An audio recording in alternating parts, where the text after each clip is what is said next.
Halo semua, balik lagi sama aku. Untuk video kali ini aku tuh pengen bahas soal gimana sih Jerman mengelola sampah mereka atau barang bekas mereka, kayak gitu. Jadi di Jerman itu sampah eh, dipisahin gitu. Jadi ada namanya Mülltrennung. Terus itu tuh pemisahan sampah maksudnya.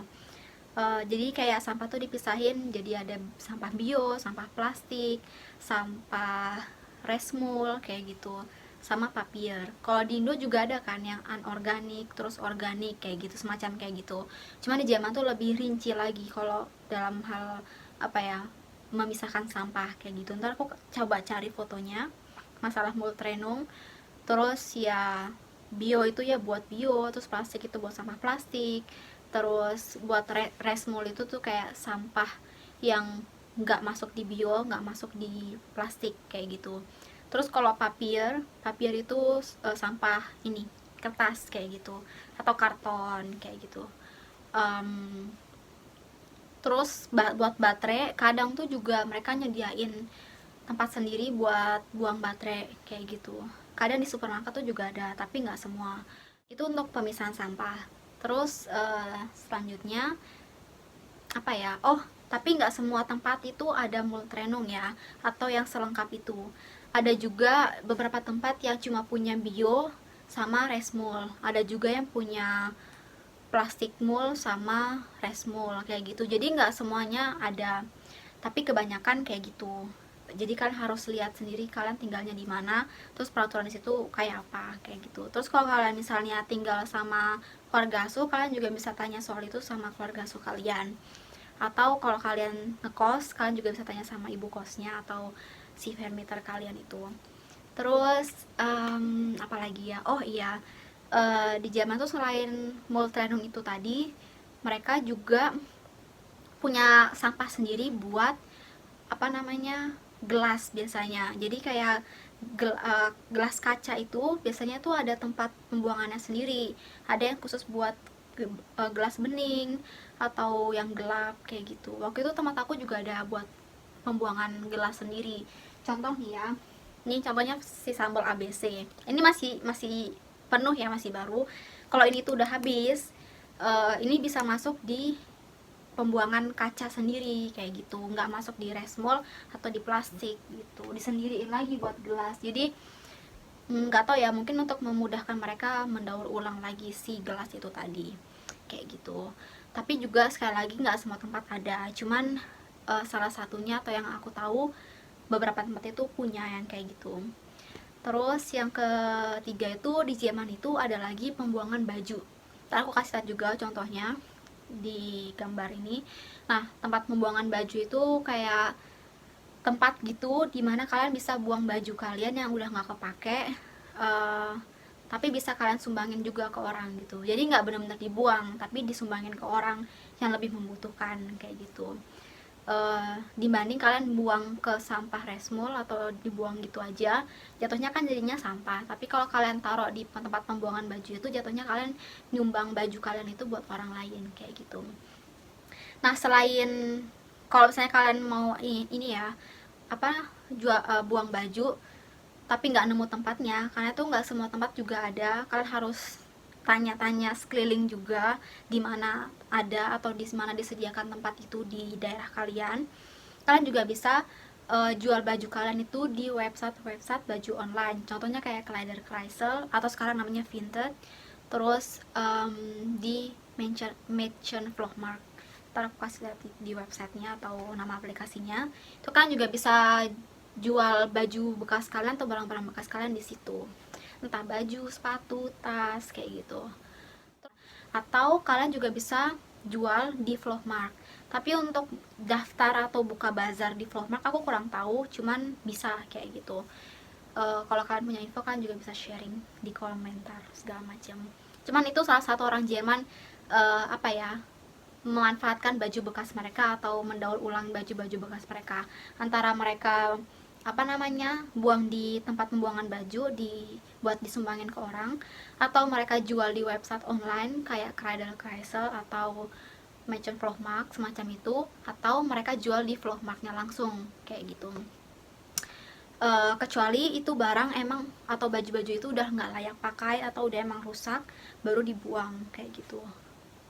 Terus selanjutnya itu selain barang-barang bekas atau baju-baju bekas, biasanya mereka tuh cara nyumbangin orang Jerman ya, mereka tuh naruh di depan pintu mereka barang-barang bekas itu, tapi kebanyakan semacam perabotan kayak misalnya kursi, lemari, meja, kaca, apapun itulah, kayak perabotan rumah tangga, kasur gitu-gitu tuh biasanya mereka taruh di depan rumah. Nah kalau kalian lihat itu tuh kalian boleh ambil kalau kalian emang butuh, karena itu emang disediain mereka buat disumbangin. Biasanya naruh barang di depan rumah mereka tuh sekitar beberapa hari atau biasanya cuma selamanya seminggu kayak gitu.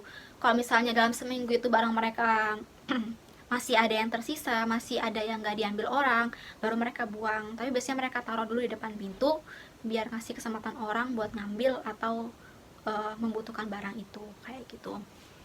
Terus apalagi ya, oh selain perabotan rumah tangga, biasanya tuh buku juga bisa ya. Kalau kalian lihat banyak buku di depan rumah orang, itu juga bisa kalian ambil biasanya. Waktu itu mama aku juga buang buku-buku mereka kayak gitu, mereka taruh di depan rumah terus kayak kasih tulisan Verschenken kayak gitu, baru banyak orang yang ngambilin, terus sisanya baru mereka buang. Salutnya ya, mereka sebisa mungkin, orang sini ya berusaha sebisa mungkin buat barang-barang yang selama masih berguna dan masih bisa dipakai itu buat digunain lagi gitu loh, jadi nggak langsung masuk ke tempat sampah.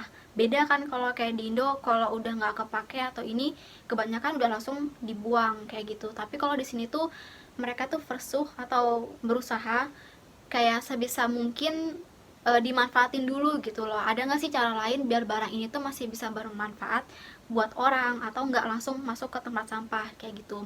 Jadi mereka tuh masih lebih mikirin lingkungan kayak gitu. Dan aku harap di Indo juga lebih digiatin kayak gitu gitu loh. Terus nggak gengsi gitu loh buat makai atau menggunakan barang bekas kayak gitu.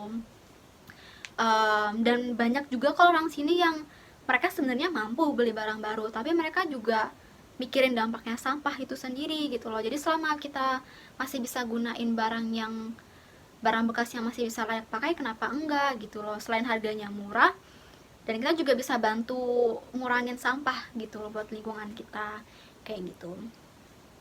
Terus untuk masalah plastik, di Jerman itu juga ada yang namanya van.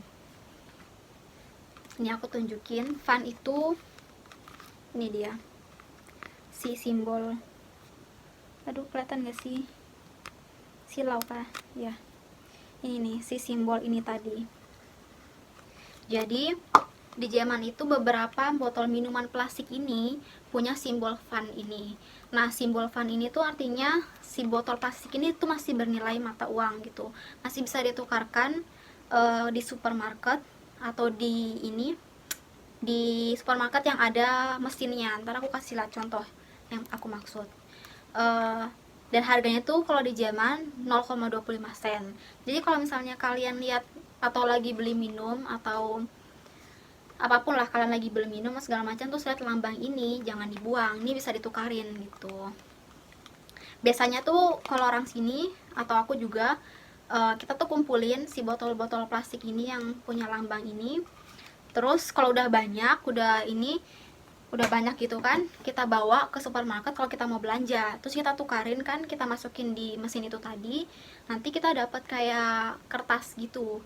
Nah kertas itu tadi itu yang menunjukkan jumlah uang yang kita dapat dari hasil nukar botol gitu.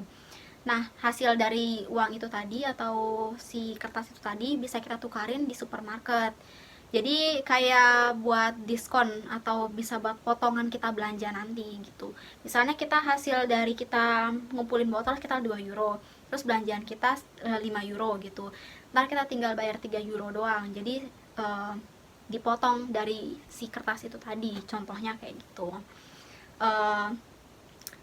Kerennya sih jatuhnya kalian lebih mikirin soal plastik ya. Jadi kalian kalau beli minuman botol plastik kayak gitu nggak langsung kalian buang kan, tapi kalian lihat dulu, oh masih ada uangnya gitu, dia masih bernilai, jadi kalian simpan terus kalian tukarkan di tempatnya gitu loh. Jadi nggak langsung kalian buang gitu aja. Jadi kayak secara nggak langsung kayak diajarin kita buang di tempat sampah gitu loh, tapi kita dapat uang kita balik gitu, ngerti nggak sih? Jadi pintarnya kayak gitu sih. Tapi nggak semua botol plastik atau botol minuman di sini punya fun, jadi kan harus lihat si simbol itu tadi. Kalau ada itu bisa ditukarin, kalau nggak bisa kayak gitu. Dan beberapa negara juga memberlakukan sistem kayak gini sih, si fun itu tadi. Nggak cuma Jerman, tapi yang terkenal emang termasuk salah satunya si Jerman, di Jerman kayak gitu. Dan aku harap mungkin suatu saat di Indo juga bisa kayak gitu juga. Nah itu aja sih soal apa, pengelolaan sampah atau barang bekas di Jerman. Mungkin masih banyak hal lain atau cara-cara yang lain, cuman yang aku tahu untuk saat ini itu, kalau kalian tahu atau punya informasi lebih, kalian bisa tulis di komentar. Terus kalau misalnya di Indo sekarang udah ada perubahan atau ada cara lain juga yang apa ya, soal masalah sampah atau barang bekas, kalian juga bisa tulis di kolom komentar, jadi saling sharing kayak gitu. Aku harap ini bermanfaat, terus kasih kalian informasi juga. Sampai jumpa di video selanjutnya, bye bye.